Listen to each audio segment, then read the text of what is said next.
حالانکہ آج سے نہیں بلکہ آدم علیہ السلام سے یہ بات چلی آ رہی ہے کہ جو بھی آدمی دنیا کے اندر آیا اس نے ایک دن یہاں سے جانا ہے. جو آدمی دنیا سے آیا اس نے ایک دن یہاں سے جانا ہے، اور یہاں اس کے رہنے کی جگہ، اگر وہ یہاں رہنا بھی چاہے گا تو اس کو یہاں سے زبردستی نکالا جائے گا. اور زبردستی نکالنے کی مثال ہمارے ایک بزرگ دیا کرتے تھے کہ جیسے کسی عورت کے پیٹ میں جب حمل قرار پاتا ہے، حمل قرار، اگر وہ حمل وضع صحیح سے ہو گئے تو ٹھیک، اگر نہ ہو گئے تو آپریشن کر کے نکالا جاتا ہے، گویا کہ زبردستی. گویا کہ اسی طریقے سے دنیا کے اندر بسنے والے انسان جتنے بھی ہیں، چاہے جو وقتی طور پر کتنے بڑے عہدے پر بھی فائز کیوں نہیں ہوگا، کتنی بڑی طاقت والا بھی کیوں نہ ہوگا، کتنے بڑے رعب اور دبدبے والا بھی کیوں نہ ہوگا، کتنا بڑا حکیم اور حکمت سے بھرا ہوا کیوں نہیں ہوگا. جیسے مثال مشہور ہے دنیا کے اندر فرعون کی بادشاہت. کیا تھا فرعون کو؟ سونے اور چاندی کے پیالے تھے، سونے اور چاندی کی پلیٹیں تھی، سونے اور چاندی کے تخت تھے، سونے اور چاندی کی چیزیں وہاں رہتی تھی اور ہر قسم کی مرغن غذائیں وہاں پہ بنتی تھی. اصل میں فرعون لقب ہوتا تھا بادشاہ، ظالم بادشاہ کا.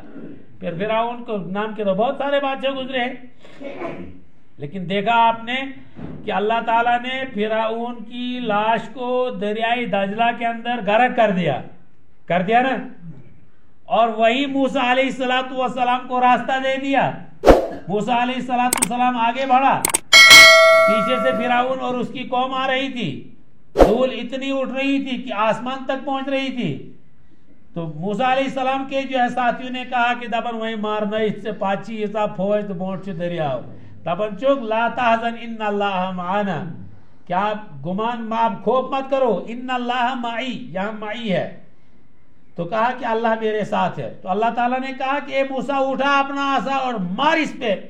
جب موسیٰ علیہ السلام نے دریائے دجلہ پہ عصا کو مارا تو 12 راستے ہو گئے. موسیٰ علیہ السلام کی قوم کے 12 خاندان تھے، اور ایئر کنڈیشن ہو گیا بالکل آئینے کی طرح.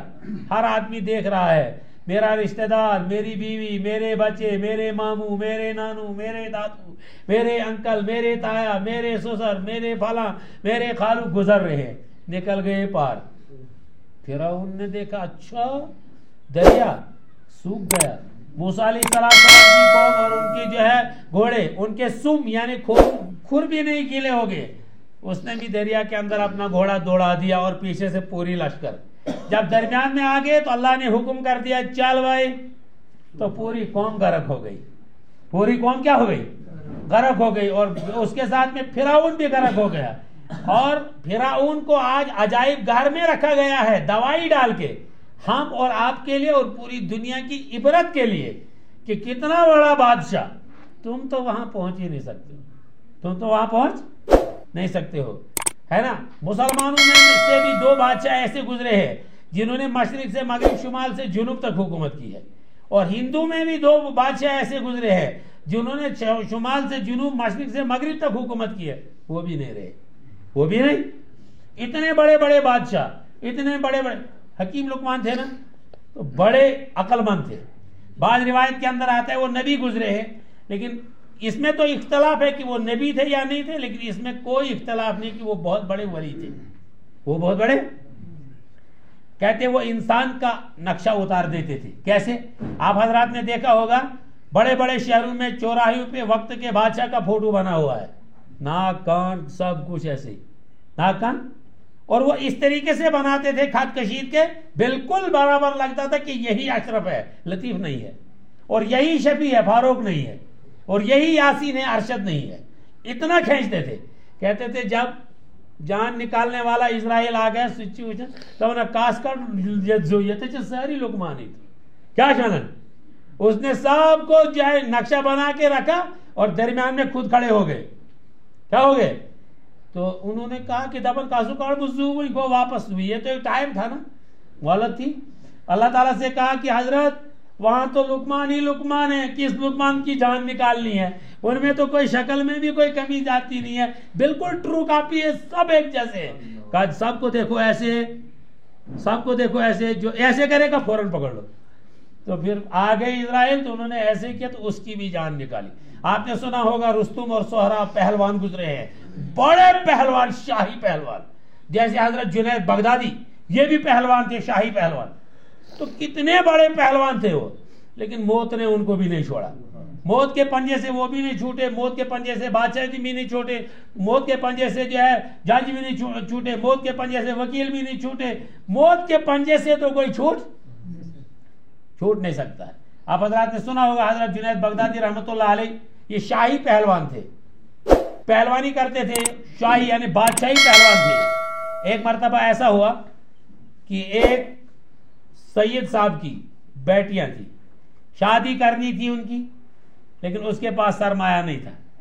تو وہ بھی کشتی کرنے کے لیے آیا, اور آیا شاہی ہی پہلوان سے, اور یہ سوچ کے آیا کہ اس کو تو مالی بہت ساری ملنی ہے, تو یہ مالی مجھے ملے گی.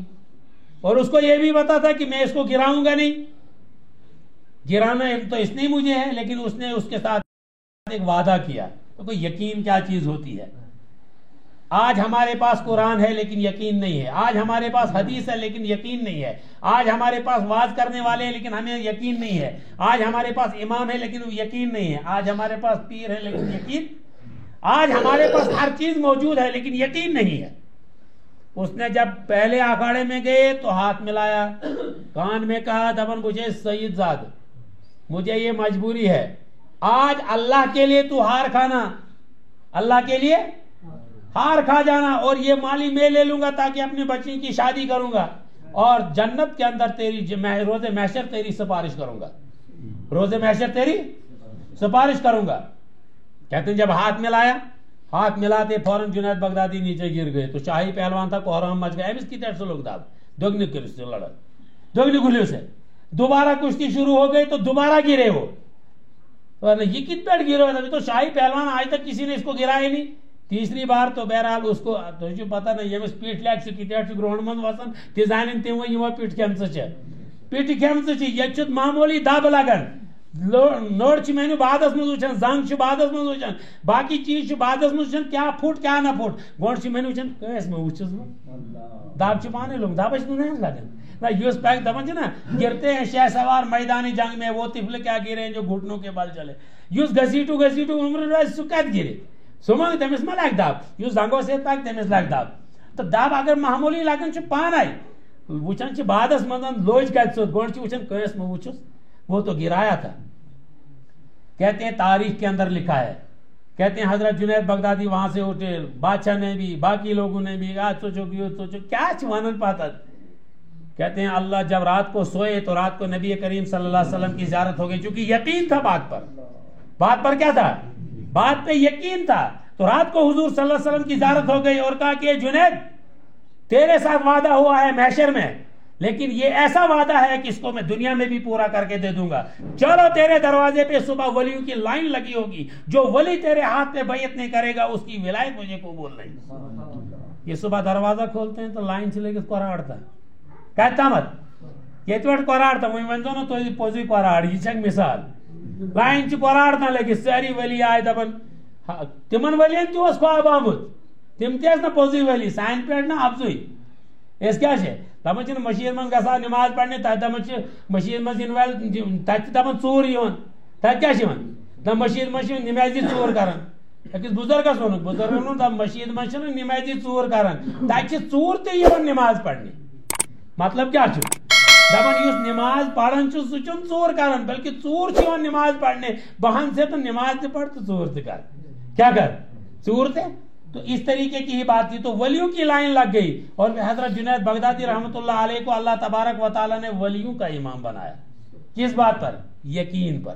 کس بات پر, کہ اللہ کے لیے اس نے ایک کام کر دیا تو اللہ تعالیٰ نے اس کو ولیوں کا مقام دیا, اور ولیوں کا بھی پھر امام بنا دیا, اور دنیا کے اندر ہی وہ مزہ دیا, دنیا کے اندر ہی وہ باتیں دی کہ جو آدمی کہتا نا 100 سال کے جینے سے 1 منٹ کا جینا بہتر ہے. آپ نے سنا ہوگا, کتابوں میں پڑھا ہے کہ شیر کی 1 دن کی زندگی گدڑ کے 100 سال سے بہتر ہے. بھائی پڑھا ہے نا سب نے, سنا ہے نا, انگریزی میں بھی ہے, اردو میں بھی, ہسٹری میں بھی ہے, ہر جگہ ہے.